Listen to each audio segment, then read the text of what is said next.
Hi guys, it's Rick Shiels down here at Prairie Sports Village. I'm going to test out the new EVNROLL ER6. This is a mallet designed putter with the technology that we have seen in EVNROLL putters before, i.e. the face thickness and thinning of the grooves, clever design from GolfWRX, but in a very different style. Big mallet head with three very simple lines on top. This comes in black and I think it comes in red as well.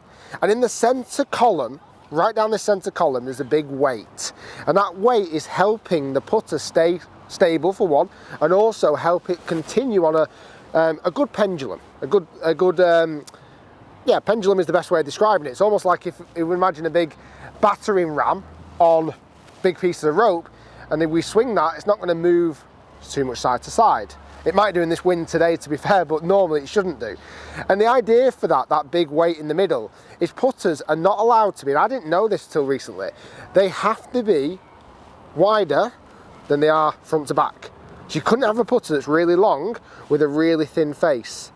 You could have a putter that had a very wide face and was only a short back, so you could have a mega wide blade, but you can't have a mega thin face and a super mallet.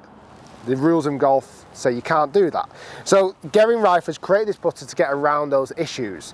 ER1 is the putter I've used before, the blade style, and I've been using this a couple of times on the golf course. The mallet design gives a lot of confidence when you set it up behind the ball. Certainly those big three lines, as I address this ball now, I feel like I've got a lot of guidance to where that putter face is aiming. It also then is complemented by some even more added effects, almost like groove type features on top in black, and then these two really deep canvases that highlight that middle weighted section in the middle of the head. So as soon as I set that down, because of its big wide base and all of that alignment is helping me hopefully aim that pretty straight. Nice fat handle on the grip. Let's give this a roll.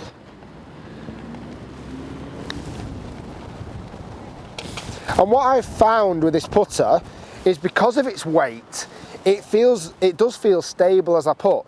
It feels like when I rock it back and forth, there's a level of stability within the putter.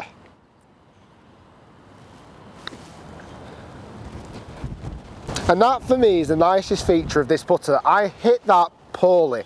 I hit that in the heel. But because of the groove technology on the face, where it's allowing off-centered hits, as bad as that putt was, it's still getting to the hole because there's more face interaction, the more away from the middle of the putter face you get. If you hit the middle of the putter face, the ball actually has less interaction on the face, so it dampens the blow.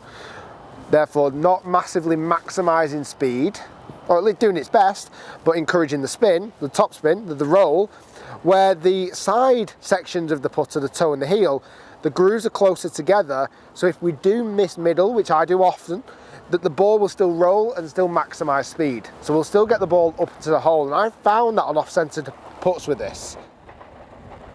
Let's go again.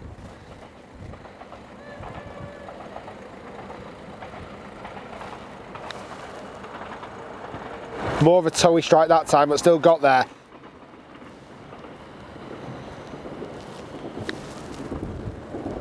Yeah, nice roll. It does feel good off the face. It feels like a very soft feel, even though it looks like a big lump of metal. You actually get quite a lot of soft feel from the face.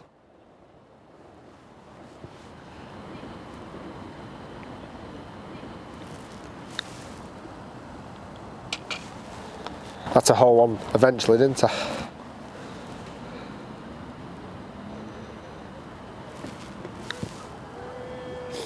Just a very good feeling putter. You get a lot of confidence from it. I think that's the main objective from the putter. Once you set it up behind the ball, there seems to be a lot of confidence boosting kind of components to it. And I would say that's where this putter sits itself in what type of golfer it's going to go for. It's designed more for a golfer that may struggle with alignment, who wants as much alignment aid as possible, a golfer that also wants help off-centered hits, which definitely helps, and this is a face balance putter, and face balance putters often don't twist as much. They don't have as much kind of toe flow to it. The face doesn't rotate as much.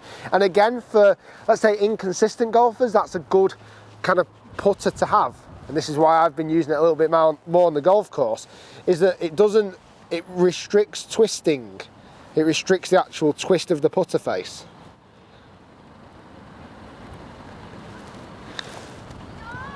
For me, those lines play a very powerful part in the whole design of this putter.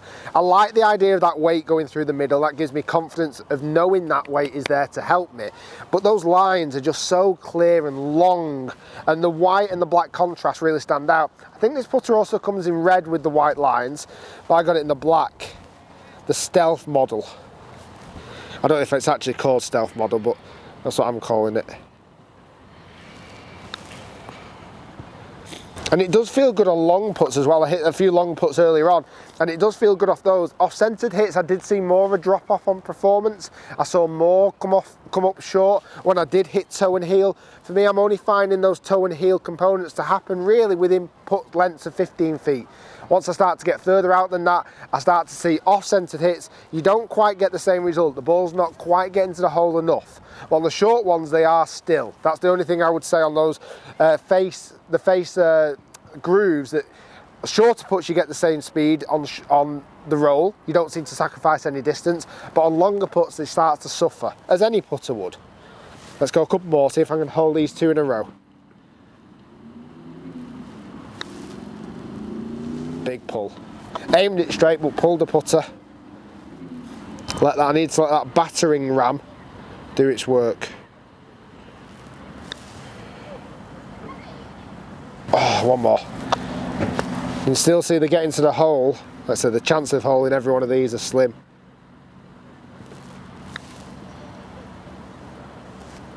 At least I'm giving it a chance. The feel for me off the putter is great. I love the look of the design of this putter. The middle section of the putter, the battering ram, gives me confidence regardless of what technology it's actually doing. I think it looks very smart. I don't think it's going to suit a lot of people's eye with it being so big. I think a big putter, sometimes you start to lose. Golf, certainly more traditional looking golfers, they don't like that big massive putter, they like more of a blade putter, but it kind of does what it needs to do, and I do like it a lot. So yeah, as an overall putter, I love the features of it. I just don't think it's going to suit everyone's eye. The one thing I have got a massive issue with, and I hate this every time, I've had this and the ER1, the head covers are pretty cool by the way, the white. I wish it in the black when it came in black and red potentially, but every one, the two head putters I've had so far have had a magnet on the head cover for the marker. Both ones I've lost. Both markers I've lost already. Doesn't last long. So either do something about that, make the magnets tackier, and that I've put them on there and they've lost during play. I've not put it in my pocket and lost it, they've lost it during play. EVNROLL putter, there's loads of different putters in the line. I love the idea of the face technology, certainly on the shorter putts. Longer, I start to see more of a drop off in performance as you would do on most of them. Feel great, and different designs are suiting different eyes as well. Gary Ryford, the guy designing these, I got to meet him in January, great character, and really knows a lot about putters. Guys, thanks for watching. Hopefully you've enjoyed the video. If you have, give it a thumbs up. Comment below, what do you think of the EVNROLL ideas, technologies? What do you think about the ER6? I'm going to finish on this hole in this putt. This has to go in. If this goes in, I want you to comment and congratulate me.